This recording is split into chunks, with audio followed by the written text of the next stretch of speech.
My friend made $650,000 a year as a surgeon, retired with $340,000. Another friend made $95,000 as an accountant, retired with $2.1 million. The difference?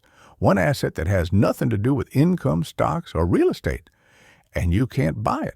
I'm 99 years old. I accumulated wealth for 75 years alongside Warren Buffett. This is the one asset that separated us from everyone else who started with the same opportunities, the same intelligence, the same access, but different outcomes. This isn't theory. This is what I watched happen at kitchen tables across America for 7 decades. The people who owned this asset became unconquerable. The people who didn't, no matter how much they earned, eventually lost everything. Hit the like button if you're ready to understand what actually protects wealth instead of chasing whatever financial media is promoting this week. I only share this with people who think long term. Before we get into this, do me a favor, drop a comment right now and tell me where you're watching from. I want to know who's here. City, state, country, just let me know. Here's why smart people lose everything they build. Most people think wealth comes from acquiring assets, stocks, real estate, businesses, gold. That's backward. Wealth comes from owning one asset that protects everything else you accumulate. Without this asset, everything you build will eventually be taken from you. You don't need to be brilliant. You don't need perfect timing. You just need to own the one asset that makes you unconquerable. If you're looking for an investment tip, you'll be disappointed. This isn't about buying something. It's about becoming something. I'll show you the 3 simple rules that explain why this asset matters more than everything else combined. Rules that anyone can follow, but most won't, because they require giving up things people don't want to give up. The first rule is the hardest. Let's start. Delta. Rule number 1. Own your own independence. The asset you must own by 2026. Complete financial independence from needing anything from anyone. That sounds simple. It's not. Independence means you have enough saved and invested that you could stop working today and maintain your lifestyle indefinitely. Most people never achieve this because they keep upgrading their lifestyle every time their income increases. Here's the problem. People confuse income with wealth. A surgeon making $800,000 annually feels rich, but if he spends $790,000, he's not wealthy. He's one disability away from broke. He doesn't own independence. His lifestyle owns him. Here's the second problem. People think independence comes from earning more. It doesn't.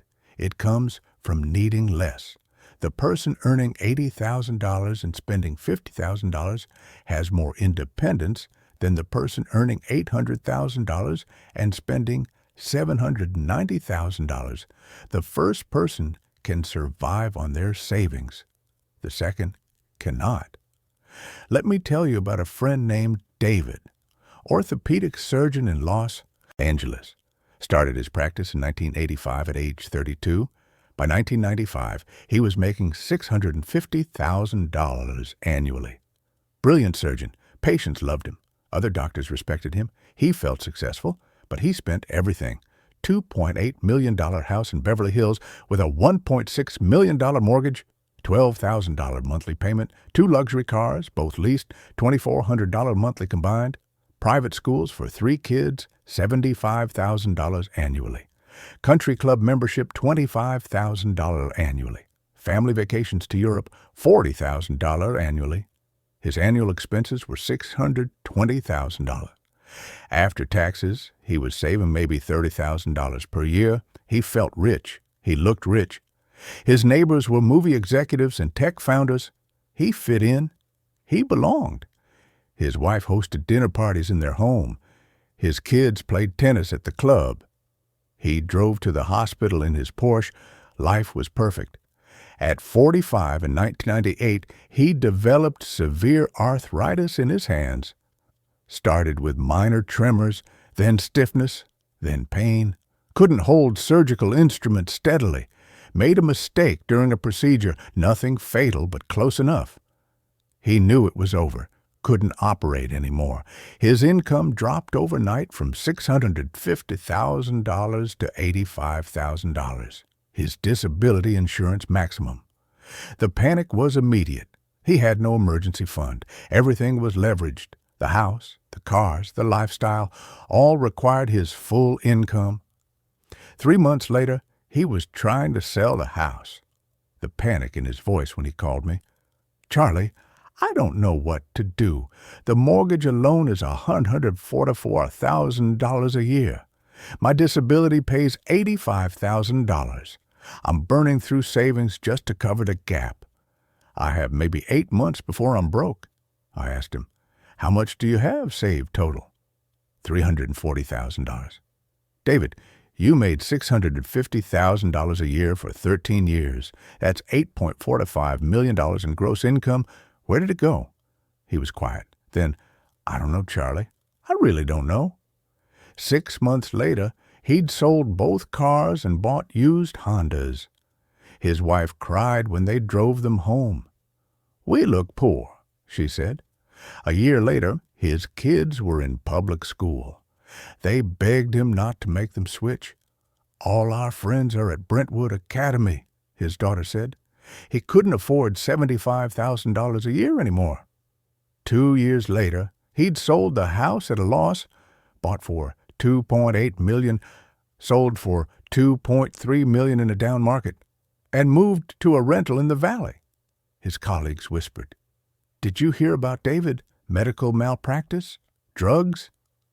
Nobody believed it was just arthritis. Rich surgeons don't become poor from arthritis. Except he wasn't rich. He had high income. That's not the same thing. At 50, after 18 years of earning $500,000 plus, he had $340,000 saved. That's it. He went back to work as a medical consultant, making $180,000, trying to rebuild what he'd never actually built in the first place. He worked until 67, died at 68 in 2021, heart attack. The stress didn't help. His wife had $890,000, barely enough to generate $35,000 annually at 4% withdrawal rates. A surgeon's wife living on $35,000 a year because her husband never owned independence. He had nothing because he never owned the asset. His income was high, but he needed every dollar of it. When the income stopped, everything collapsed. That's the trap. The arithmetic is brutal. If David had lived on $200,000 annually, still very comfortable, still nice house, still good schools, and invested $450,000 per year from 1985 to 1998, he would have accumulated $8.2 million by the time he developed arthritis. At a 4% withdrawal rate, that generates $328,000 annually. He could have maintained his lifestyle without working another day. Instead, he had $340,000 and had to work until he died. The difference between owning independence and not owning it. $786 million and 17 extra years of freedom. Now compare that to a man I knew named Richard, accountant. Made $95,000 annually working for a mid-sized firm in Des Moines. Started in 1985, same year as David, lived in a $180,000 house. Drove a Toyota Camry for 12 years, same car, no country club. Vacations at national parks, annual expenses $55,000. He invested $40,000 annually from 1985 to 2005. 20 years, simple index funds, nothing fancy. By 2005, at age 52, he had $2.1 million. He could withdraw $84,000 annually, more than his expenses, and never work again. He kept working another 8 years because he enjoyed it. But he didn't need to. He owned complete independence. At 60, he retired with $3.2 million. He's 71 now. Still has $3.8 million, spends $70,000 a year, and sleeps perfectly. David made 7x Richard's income over their careers. Richard retired with 2.4 David's wealth and 13 extra years of freedom. Why? Richard owned independence. David owned a lifestyle that required constant income. Here's the arithmetic that changes everything. Financial independence number 6 called annual expenses x 25. If you spend $100,000 annually, you need $2.5 million to be independent. If you spend $50,000 annually, you need $1.25 million. The person who needs less achieves independence faster, even with lower income. This is the math most people refuse to accept. They think they need to earn more. What they actually need is to need less. I'll tell you something else about David that nobody knew. 2 years before he developed arthritis, he almost changed course. He called me. "Charlie, I'm making all this money, but I'm exhausted. The mortgage stresses me out. The expenses stress me out. I feel like I'm running on a treadmill." I told him, sell the house. Move to something half the price. Cut your expenses in half. You'll achieve independence in 5 years instead of never. He said, "I can't do that. What would people think? My kids' friends all live in big houses. My colleagues all have nice cars. I can't downgrade." 2 years later, the arthritis hit. He was forced to downgrade anyway, but with $340,000 instead of $2 million, pride costs more than people calculate. Independence is the asset. Once you own it, you're unconquerable. You can walk away from bad jobs, bad deals, bad relationships. You can take risks others can't take because you don't need the outcome. You can say no to anything that compromises your principles because you don't need anyone's approval or money. Warren understood this. He still lives in the house he bought in 1958 for $31,500. Could buy any house in the world. Doesn't. Why? It's because he owns independence, and independence means not needing to impress anyone. Here's something controversial that will make some of you angry. The financial industry doesn't want you to achieve independence. They want you dependent. A person with $2 million who needs to work is a customer. They'll pay fees, chase returns, panic sell, and buyback, generate commissions. A person with $2 million who doesn't need to work, they buy index funds and ignore their advisor for 30 years. No fees, no commissions, no profit for the industry. That's why every financial magazine shows you how to live your best life now, instead of how to achieve independence. That's why social media shows you luxury vacations and designer clothes, instead of boring, moderate lifestyles that build wealth. That's why nobody wants to tell you the truth. The path to independence is boring, slow, and requires sacrifice that looks like failure to everyone around you. Richard driving his 12-year-old Camry looked poor compared to David in his Porsche, but Richard was building freedom. David was building dependence. Nobody could tell by looking. That's the trap. Before 2026, calculate your independence number, then compare it to what you actually have saved. The gap between those numbers is your vulnerability. Close that gap or accept that you don't own the most valuable asset possible. But independence alone isn't enough. You can achieve independence and still lose everything if you violate the next rule. Rule Part 2. Own your own attention. Once you have independence, you need to protect it by owning your attention. Most people achieve some level of financial security and immediately destroy it by letting other people control where their attention goes. Here's the second problem. People cannot resist new opportunities. They build wealth in one area, then see something exciting in another area and chase it. Real estate investor sees tech stocks booming and switches. Business owner sees cryptocurrency and speculates. They abandon what's working to chase what's exciting. Let me tell you about a friend named Michael. Built a successful chain of car washes in Texas. Started in 1990 with one location in Austin. Worked 80-hour weeks for 5 years.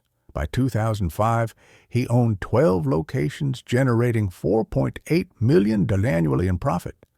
He owned them free and clear, no debt. He was set for life. Then he got bored.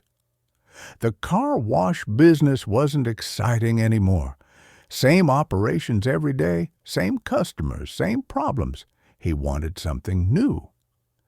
In 2006, he met some developers at a conference. They were building luxury condos in Scottsdale, Arizona. Pre-construction sales, big profits, exciting market. Everyone was making money. He invested $3 million, most of his liquid savings, into 3 development deals. He started spending his time flying to Arizona, meeting with developers, looking at properties. Stopped visiting his car washes as frequently. Stopped training managers. Stopped upgrading equipment. His attention was in Arizona. 2008 happened. Arizona real estate collapsed. All 3 developments went bankrupt. His $3 million became zero. Total loss. But it gets worse. While he was focused on Arizona, his car washes suffered. Equipment broke down. Customers complained. Employees left. Competition improved their facilities. His profit dropped from $4.8 million to $2.1 million by 2010. By 2015, $1.4 million. By 2020, he sold the business for $8 million less than he could have gotten in 2006. He chased excitement and destroyed a business that was printing money. At 65 in 2020, he had $8 million. If he'd simply stayed focused on car washes, reinvested profits, expanded carefully to new locations, he'd have had $25 million. He gave up $17 million because he couldn't control his attention. I remember him calling me in 2012, 4 years after losing everything in Arizona. "Charlie, I don't understand. The car wash business was working perfectly. It was boring, but it was working. Why did I screw it up?" I told him. "Because boring wasn't enough for you. You needed excitement. You needed something to talk about at parties. Nobody brags about owning car washes. But pre-construction condos in Scottsdale? That's interesting. That gets attention at dinner parties." He was quiet. Then he said something I'll never forget. "You're right. I was embarrassed to tell people I owned car washes. When I told them about the Arizona developments, they were impressed. They thought I was sophisticated. Turns out sophisticated and stupid looked the same for a few years."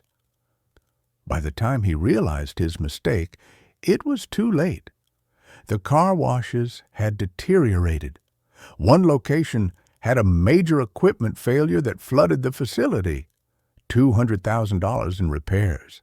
Another location lost its lease when the landlord sold the property. He'd been too distracted to negotiate a long-term lease. His best location manager quit and went to a competitor because Michael hadn't given him a raise in 3 years. He'd been too focused on Arizona to notice his key people. He lost wealth because he let shiny objects control where his focus went. But the real tragedy? He knew better. He'd built the business from nothing. He knew what it required. He just couldn't resist the new, the exciting, the impressive. The arithmetic is devastating. A business generating $4.8 million annually in profit with modest 4% annual growth through careful reinvestment over 15 years becomes worth $35–40 million. That same business, neglected while attention goes elsewhere, stagnates or declines. The difference between focused attention and distracted attention, $30 million over 15 years. Compare that to a woman I knew who owned a boring industrial supply company in Ohio. Started in 1992, sold nuts, bolts, industrial tools to manufacturers, not exciting, not glamorous, not something you brag about at parties. By 2005, generating $800,000 annually in profit. Friends kept telling her about exciting opportunities. Bitcoin in 2013, marijuana stocks in 2018, NFTs in 2021. She ignored all of it. For 25 years, she showed up every day to the same boring business, focused on customers, focused on operations, focused on slow, steady improvement. Never chased crypto, never chased real estate deals, never chased anything outside her circle of competence. When she sold in 2020, the business was generating $3.2 million annually and sold for $18 million. Plus, she'd taken out $12 million in distributions over 25 years. Total, $30 million from the most boring business imaginable. Michael had the more exciting business, chased more exciting opportunities, ended with $8 million. She had the boring business, stayed focused, ended with $30 million, same time period. Different attention management. Here's the arithmetic on attention. Every hour you spend learning something new outside your area of expertise is an hour not spent improving what already works. For every new venture you chase, your core business suffers 10 to 20% decline in performance. Over 15 years, that 10 to 20% decline cost you 50, 70% of potential wealth. I learned this watching Warren. For 60 years, people brought him exciting opportunities. Tech stocks in the 90s. Warren, you're missing out on the internet revolution. Chinese growth stocks in the 2000s. Warren, China is the future. Cryptocurrency in the 2010s. Warren, you don't understand digital assets. He said no to everything outside his circle of competence. He stayed focused on businesses he understood. Insurance, banks, consumer products, railroads. Boring businesses. Predictable businesses, businesses that worked. That focus, that controlled attention is what built $140 billion, not chasing every new opportunity, not diversifying into 47 different industries. Focus, relentless focus on what he understood completely. Most people cannot do this. They get bored, they see others getting rich in different areas, they feel like they're missing out. So they scatter their attention across multiple areas and become mediocre at all of them instead of excellent at one. Stop for a second. Right now, think about where your attention actually goes. How many different opportunities are you currently pursuing? How many investment strategies? How many business ideas? How many side hustles? If the answer is more than one, you don't own your attention. You're being owned by distraction, and distraction is expensive. It costs you everything you could have built if you'd focused. Before 2026, audit where your attention actually goes. If it's scattered across 5 different investment strategies or business ideas, you don't own your attention. Something else owns it. Boredom, fear of missing out, or other people's excitement. Focus on one thing you understand completely and ignore everything else. But even with independence and focused attention, you can still lose everything if you violate the final rule. Rule number 3. Own your own behavior under pressure. Once you have independence and controlled attention, the final test is pressure. Can you own your own behavior when everything is telling you to panic? Here's the third problem. People achieve financial success, and then one crisis undoes decades of discipline. Market crashes, and they sell at the bottom. Economy slows, and they panic cut expenses in their business. One bad year, and they abandon strategies that worked for 20 years. Let me tell you about 2 friends who retired in 2007 with nearly identical portfolios. Both had $2.2 million. Both were 64 years old. Both planned to withdraw $88,000 annually. 4% rule. Same strategy, same starting point. Friend 1 named Thomas. Engineer, careful guy. Had a spreadsheet tracking every expense. Planned retirement for 15 years. Everything calculated. 2008 happened. Market crashed 40%. His $2.2 million became $1.32 million. He panicked, called me every day. Charlie, I've lost $880,000 to $80,000. I can't afford to lose more. Should I sell? I told him, Thomas, you're not selling for 20 years. Why do you care what it's worth today? He said, because I'm watching my retirement disappear. March 2009. Market hit bottom. He sold everything, moved to cash, called me to tell me, I need to protect what's left, Charlie. I can't watch it go to zero.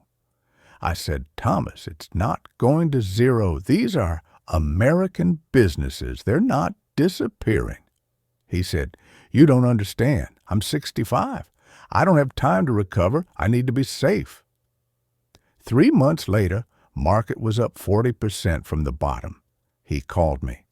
Should I get back in? I said, what changed? The companies are the same. You sold because you were afraid. Now you're asking to buy because you're afraid of missing out. You're letting fear make every decision. He got angry. Easy for you to say, Charlie. You're rich. I'm trying to survive. I said, Thomas, you had $2.2 million. You were fine.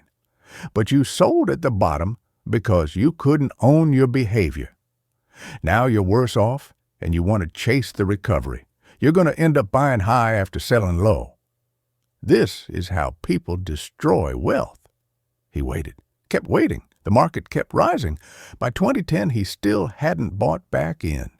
By 2011, he bought some back at prices 80% higher than where he sold. By then, his confidence was shattered. He kept selling when it dropped and buying when it rose.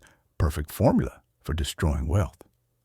His $1.32 million sitting in cash, earning 1% from 2009-2012, grew to $139 million. If he'd done nothing, just held through the crash, his $132 million would have recovered to $2.3 million by 2012. His panic cost him $910,000. By 2023, at age 80, after 16 years of withdrawals and mediocre returns from constantly trying to time the market, he has $620,000 left.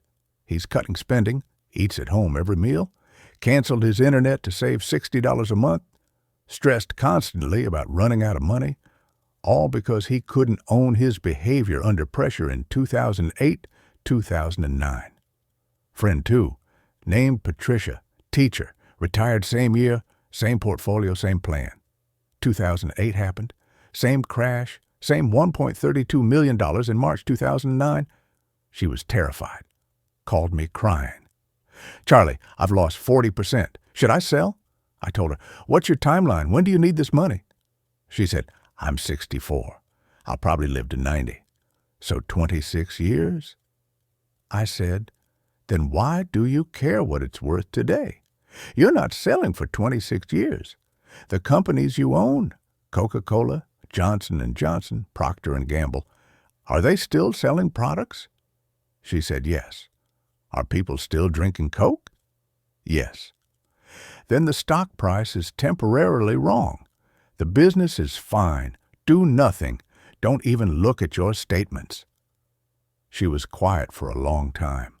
Then she said, that sounds too simple. I said, the right answer is always simple. It's just not easy. She did nothing. Kept taking her $8,000 to $8,000 annual withdrawals. Kept reinvesting dividends. Didn't look at her statements for 3 years. When she finally checked in 2012, she was shocked.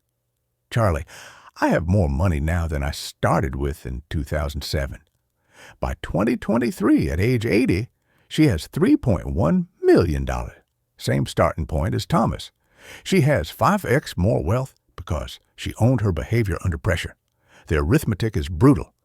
$2.2 million held through 2008 crash with $88,000 annual withdrawals, recovering with market and growing at historical 8% average returns, becomes $3.2 million by 2023. $2.2 million sold in panic, moved to cash, and poorly timed reentry becomes $620,000. The cost of not owning your behavior, $2.58 million over 15 years. Compare this to what I did.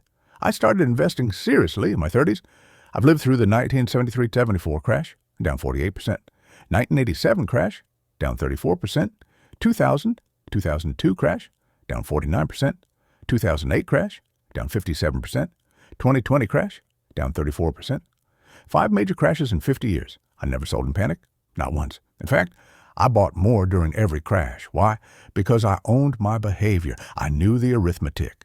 Great businesses temporarily on sale always recover. Panic sellers never do. The businesses I owned in 2008, Berkshire owned Coca-Cola, Wells Fargo, American Express, they didn't stop operating. People still drank Coke. Banks still made loans. Credit cards still processed payments.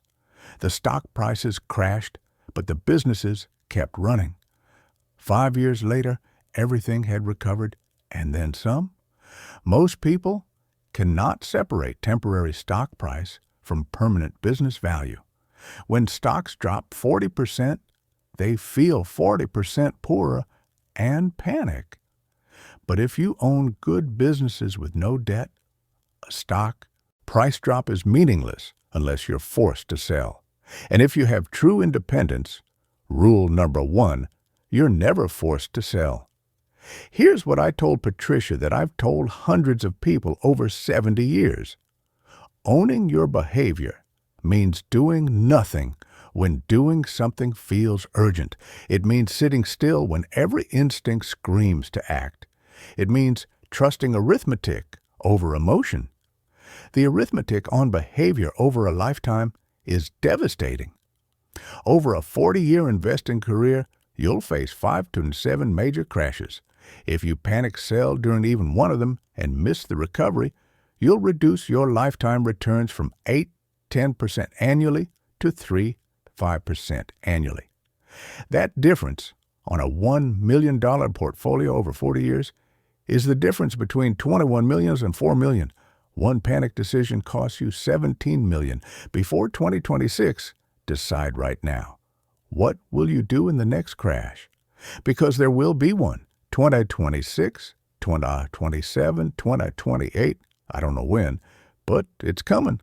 Will you own your behavior or will your fear own you? I learned these principles watching my grandfather. Let me tell you about him.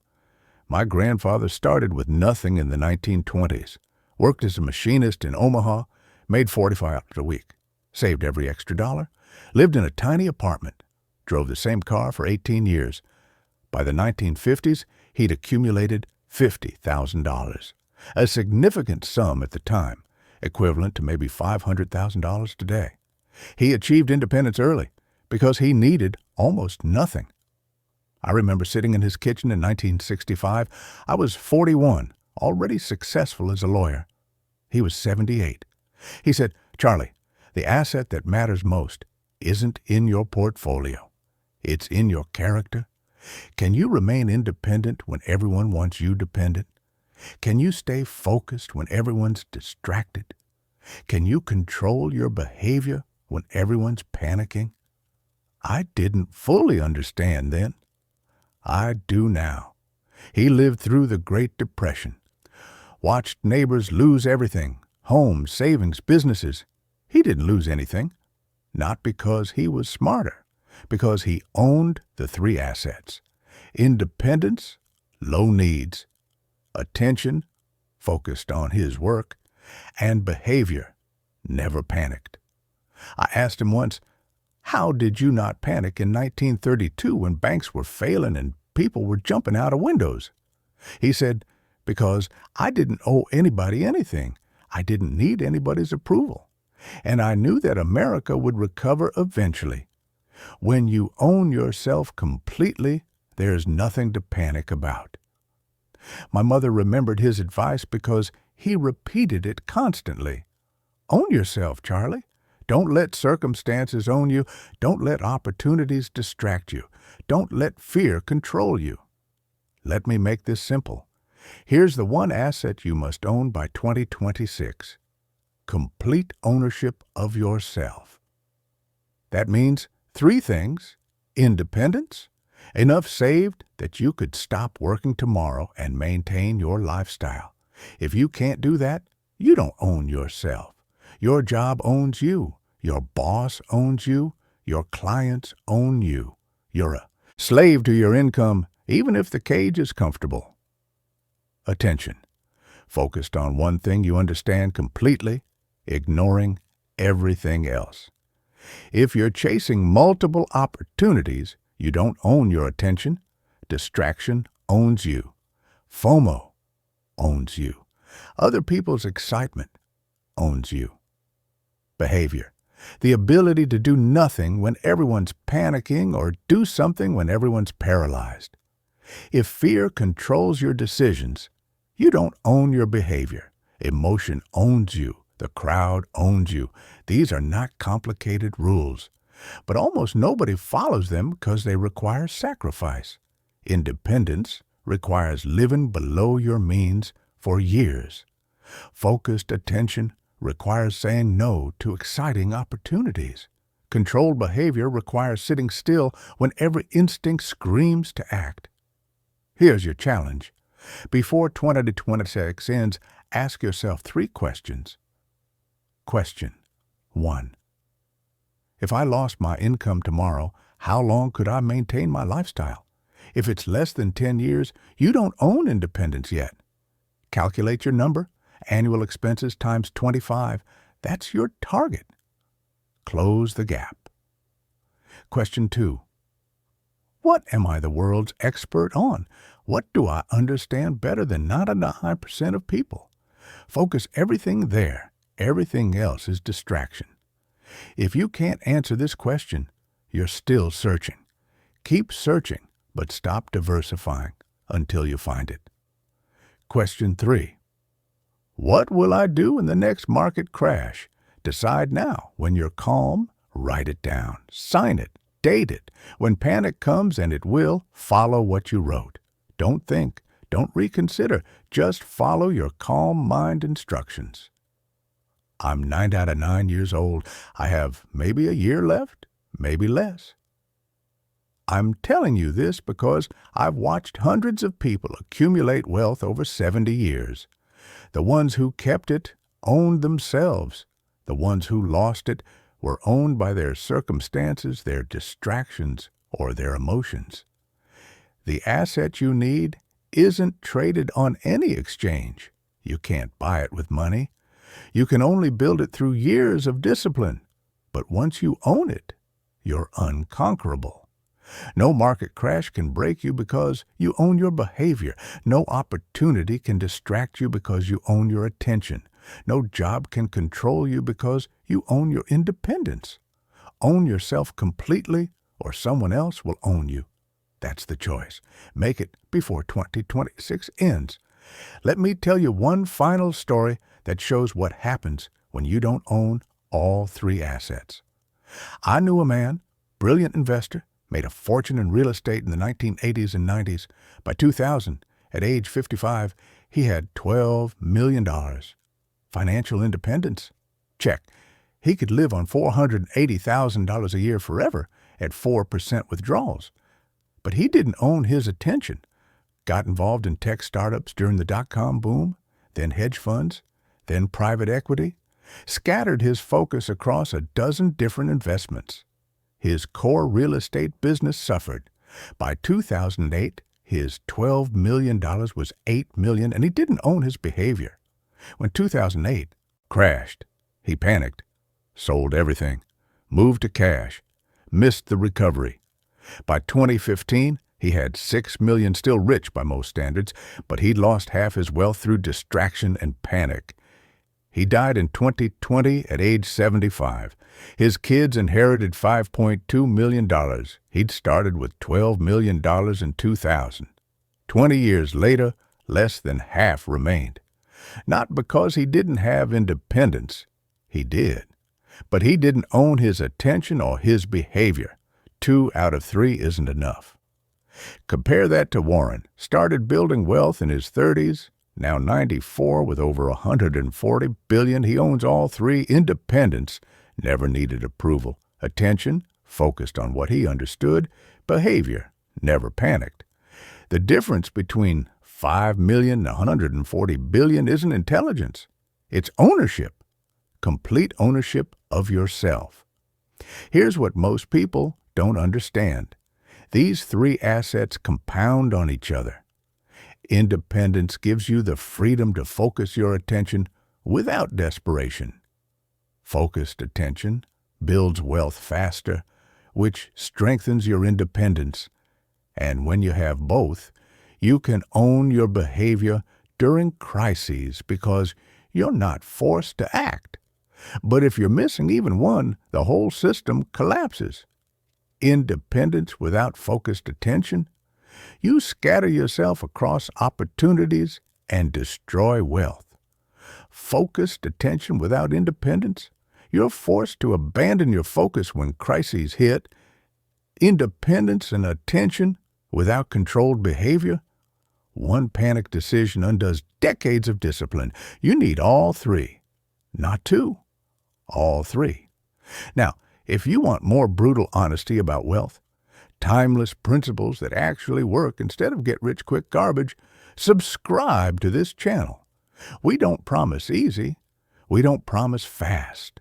We promise truth.